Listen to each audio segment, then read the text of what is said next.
orang yang tahajud itu dijamin langsung oleh Allah, bukan hadis lagi ya, bukan hadis lagi. Dijamin langsung oleh Allah di Quran, surah ke-17, ayat 79 sampai dengan 81-nya. Lihat kalimatnya. Allah menjamin akan memberikan 4 hal. Saya ulang. Allah jamin akan memberikan 4 hal pada orang tahajud, pada orang yang tahajud, yang tidak akan pernah ini diberikan pada yang tidak tahajud, sekalipun sholat fardunya khusyuk luar biasa. Ibu sholat misalnya 5 waktu sampai menangis terseduh-seduh, khusyuknya luar biasa. Anda tidak tahajud, Anda nggak dapat yang 4 ini. Ini khusus hanya untuk yang tahajud. Ya. Dan saking pentingnya tahajud ini, yang 4 ini, sampai perintah tahajud itu satu-satunya sholat sunnah yang perintahnya dilekatkan langsung dengan sholat fardu. Ya. Sholat fardu ada berapa rakaat? 17 rakaat, Masya Allah. Berapa waktu? 5 kan dalam sehari. 17 rakaat di surah ke-17. Ayat 78-nya. Ayat 78 itu perintah salat fardu. Aqimis salata liduluki syamsi ila ghasaqil laili wa qur'an al-fajri. Ada? Posisi sebelah kiri ke atas sedikit. Inna qur'an al-fajri kana mashhuda. Itu dari mulai zuhur sampai ke subuhnya. Setelah itu, ternyata salat sunnah pertama disebutkan di Quran, diisyaratkan, itu bukan rawatib. Bukan yang rawatib 12 rakaat. Atau kalau zuhurnya enggak 4 bisa jadi 2, kan? 10 rakaat. Ya maksimal 12. Kemudian bukan salat duha, bukan salat syuruk, tapi salat tahajud. Ayat 79-nya. Wa minal laili fatahajjad bihi. Dan di antara sebagian malam, enggak usah semuanya. Kamu istirahat silahkan, kan? Istirahat dengan baik. Dan usahakan malam bangun ambil sebagiannya. Ya. Masya Allah, sebanyak apa sih butuh untuk memenuhi kebutuhan dunia? Udah siangnya sibuk, malamnya juga dunia juga. Kapan untuk akhiratnya? Katanya pengen masuk surga, kan? Maka disinilah kemudian dimintakan, kata Allah nggak usah semuanya, sebagian aja yang bisa kamu hadirkan. Fatahajjad bihi, tunaikan tahajud nafilah. Ini hanya nafilah, tambahan saja, sunnah. Ya. Kalau kamu bisa kerjakan, kami berikan kemuliaan. Kalau tidak, kamu tidak berdosa. Tapi kalau bisa dikerjakan, lihat kalimatnya. Asa ayyab'afaka rabbuka maqaman mahmuda. Orang yang mampu menunaikan tahajud, benar tahajudnya, kami jamin, kami akan sukseskan karirnya. Ya, mudahkan pekerjaannya. Ya. Ada kemudahan dalam beraktivitas. Bukan cuma mudah, tapi diangkat ya. Jadi ada makam mahmudah, itu beda bu. Ya. Kalau makam itu pijakan yang mengangkat derajat. Ya.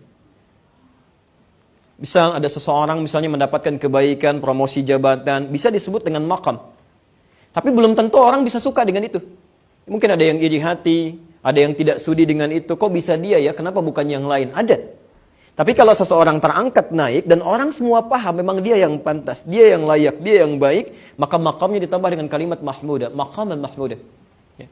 Nabi datang, ini kan ayat turun untuk membebaskan Nabi dari kepungan orang-orang Quraisy. Ya, kemudian beliau keluar dari Mekah, hijrah ke Madinah kan?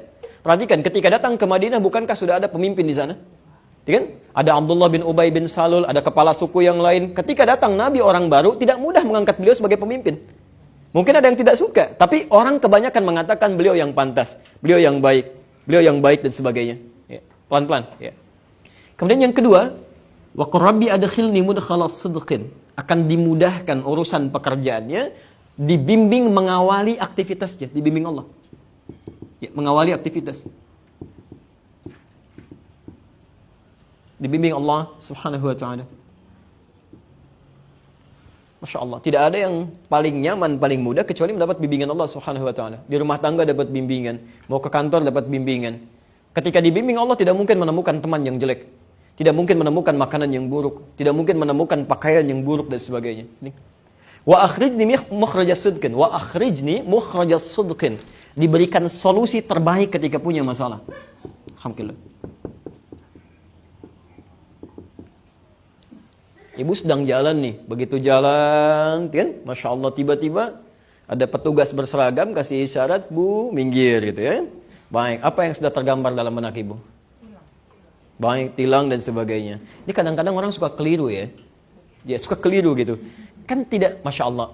Ibu jangan membayangkan sesuatu yang kurang baik dulu gitu ya. Boleh jadi beliau mau mengecek, menunaikan tugas dan sebagainya. Kadang suka salah persepsi. Datang itu untuk nanya, tiba-tiba ngeluarin SIM, ditanya enggak gitu kan. Atau yang salah kaprah mengeluarkan uang misalnya, kan nggak diminta, kenapa dikeluarin? Ya. Saya pernah mau isi khutbah di daerah Kuningan, Mega Kuningan. Kami duduk di depan, saya sudah gunakan jas, samping kami teman di jamaah, ya beliau sudah agak sedikit sepuh yang bawa mobilnya. Qadarullah dihentikan oleh polisi. Ya, begitu mau sedikit masuk, diminta minggir. Minggir Pak katanya. Ya, begitu sudah merapat, beliau mau mengeluarkan SIM begini. Ya, si polisinya mengatakan mau kemana be, gitu kan? Beliau senyum, melirik kepada kami, saya kemudian langsung saya jawab, mau Jumatan Pak. Ya. Saya khutbah gitu. Oh sudah langsung aja. Langsung aja. Lalu saya katakan kepada teman kami tadi, Pak, pertanyaannya kan mau kemana, bukan minta SIM. Ya. Jadi kadang-kadang kita keliru dalam bersikap karena menjawab tidak sesuai dengan pertanyaan. Ya. Ibu bisa pahami nggak, anak kita sekolah, ada pertanyaan, dijawab tidak sesuai dengan kadar pertanyaannya, salah kan? Kadang-kadang polisi belum nanya, sudah dikasih macam-macam, ya salah gitu. Ya, banyak orang baik Bu, banyak orang baik di kepolisian tuh. Kalau saya ke Mabes atau ke Polda itu Masya Allah gitu ya, orang sudah merapat ke masjid, banyak yang berdoa dan sebagainya. Tidak semua buruk, kadang-kadang yang masuk ke setannya bukan petugasnya, manusianya juga yang salah gitu. Jelas ya? Baik, ini bagian yang pertama. Ya. Jadi kalau kita sering mendekat kepada Allah, kasih solusi. Ya. Nggak harus ada biaya kok, nggak harus banyak tenaga. Ya.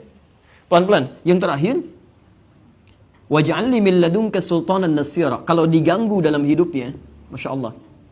Kadang-kadang ada orang ingin menyingkirkan, menyungkurkan, menyudutkan macam-macam, kan? Orang yang rajin tahajud, perhatikan, akan langsung ditolong oleh Allah tanpa perantara.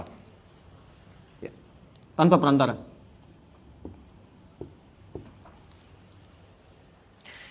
Saya agak sedikit cepat ya, karena bukan ini inti materi kita. Nah, sekarang perhatikan. Rumusnya, kalau ibu ingin menunaikan tahajud, isyarat-isyarat di fikihnya harusnya, sebelum dikerjakan tahajudnya, ini 4 ini keluarkan dulu Bu. Ibu tulis, tempelkan di samping dinding tempat kita tidur itu. Begitu Anda mulai miring ke kanan dan melihat tulisan ini, nggak punya rencana atau tidak terfikirkan tahajud pun, ibu malam bisa bangun. Bisa bangun, kan? Ya. Coba apalagi ibu tambahkan tulisan, kamu kan kesulitan, dikasih solusi, kenapa nggak mau dikerjain? Ya, Nabi, Rasul, orang paling soleh, tahajud sampai bengkak-bengkak. Kamu bukan Nabi, bukan Rasul, surganya belum jelas, macam-macam dan sebagainya, nggak mau tahajud. Terus nuntut lagi pengen cepat selesai masalah. Ya, bangun, kan? Tuliskan. Ya. Di sini ibu bisa bangun, karena ada motivasi. Ya, mulai persiapan, susun alarm sampai 3 kan. Alarm pertama, mematikan alarm kedua. Alarm kedua, siap-siap, dan seterusnya.